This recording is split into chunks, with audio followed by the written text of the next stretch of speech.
যদি একটা গুলি চলে, হেফাজতে ইসলাম বাংলাদেশ ঘরে বসে থাকতে পারবে না। আমার সন্তানের লাশ নিয়ে আমরা কবরস্থানের দিকে যাব না। পরবর্তী সন্তানের লাশ কাঁধে আমির হেফাজত ইনশাআল্লাহ রাজপথে যখন নামবেন, টেকনাফ থেকে তেতুলিয়া পর্যন্ত পথ ভাঙ্গা সেই গণজোয়ার রুখে দেওয়ার সাধ্য কারো হবে না।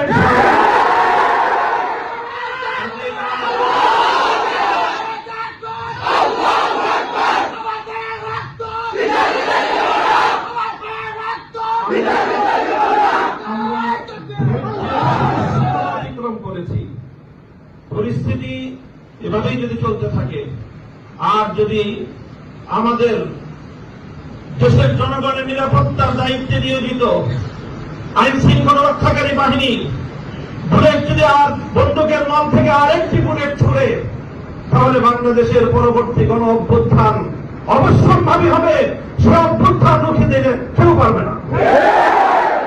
আমরা আল্লাহ পাক রব্বুল আলামিনের কাছে দোয়া করব, যারা বৈষম্যের বিরুদ্ধে জীবন দিয়েছে, যারা বৈষম্যের বিরুদ্ধে জীবন দিয়েছে, অত্যাচারের হাতে যাদের প্রাণ গিয়েছে, তারা নিঃসন্দেহে শাহাদাত বরণ করেছে।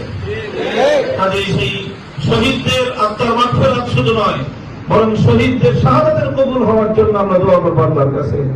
এবং সেই শহীদদের উসিলায় আল্লাহ যেন আমাদের আগামী প্রজন্মকে এভাবেই সকল বৈষম্য, জুলুম, অবিচার, অন্যায়ের বিরুদ্ধে রুখে দাঁড়াবার এক অদম্য সাহস যেন আল্লাহ পরবর্তী প্রজন্মের বুকে বুকে দান করেন, সেই দোয়া ইনশাআল্লাহ আমরা করবো।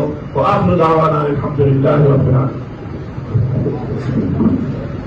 সম্মানিত উপস্থিতি, এবার আপনাদের সামনে বক্তব্য রাখবেন এবং দোয়া।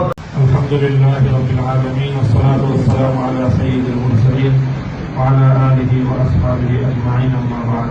أعوذ بالله من الشيطان الرجيم.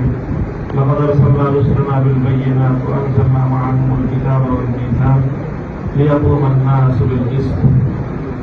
দুনিয়াতে আল্লাহর কোরআন এসেছে, দুনিয়াতে হযরত মুহাম্মদুর রাসূলুল্লাহ সাল্লাল্লাহু আলাইহি ওয়াসাল্লাম এসেছেন। সমস্ত নবীগণকে আল্লাহ পাঠিয়েছেন মৌলিক একটা উদ্দেশ্যে, পৃথিবী বৈষম্যহীন এক সমাজ গড়তে। কাজে আজকে বৈষম্যের বিরুদ্ধে যে ছাত্ররা মাঠে নেমে এসেছে, যে ছাত্র জনতা, আমি মনে করি এটা আল্লাহ পাক রব্বুল আলামিনের সেই ঐতিহাসিক নির্দেশনা বাস্তবায়নের একটি পদক্ষেপ। যখন আমাদের জাতি দীর্ঘ বৈষম্যের জাতাকলে পিষ্ট হয়ে প্রতিটি ঘরে ঘরে বোবা কান্নায় গোটা দেশ যখন একেবারে একটা কঠিন গুণগানের শব্দ প্রতিটি ঘর থেকে আসছিল, সেই সময়ে যখন কেউ কথা বলার সাহস পাচ্ছিল না, সেই সময়ে চিরতরুণ ছাত্র জনতা তারা জেগে উঠেছে বৈষম্যের বিরুদ্ধে। তাদের এই জাগরণ আজকে গোটা বাংলাদেশের প্রতিটি মানুষের হৃদয়কে আন্দোলিত করেছে। প্রতিটি অভিভাবক নেমে এসেছে, মায়েরা আজকে তার সন্তানদেরকে বুক চাপড়ে সাহস যোগাচ্ছে সত্যের জন্য, বৈষম্যের বিরুদ্ধে আন্দোলন এবং সংগ্রামে অকাতরে প্রাণ বিলিয়ে দেওয়ার জন্য। এই সময়ে শহীদি কাফেলা হেফাজতে ইসলাম বাংলাদেশ আজকে ঐতিহাসিক দায়িত্ব পালন করার জন্য আজকে মাঠে নামতে বাধ্য হয়েছে। আমি মাঠ বলবো, আমাদের দায়িত্বশীলরা বলেছেন দোয়ার মাধ্যমে আমাদের সূচনা, এরপরে দোয়া হবে আরেক নতুন সূচনার জন্য। এদেশে নতুন এক সূর্যোদয় হবে। স্পষ্ট ঘোষণা করতে চাই,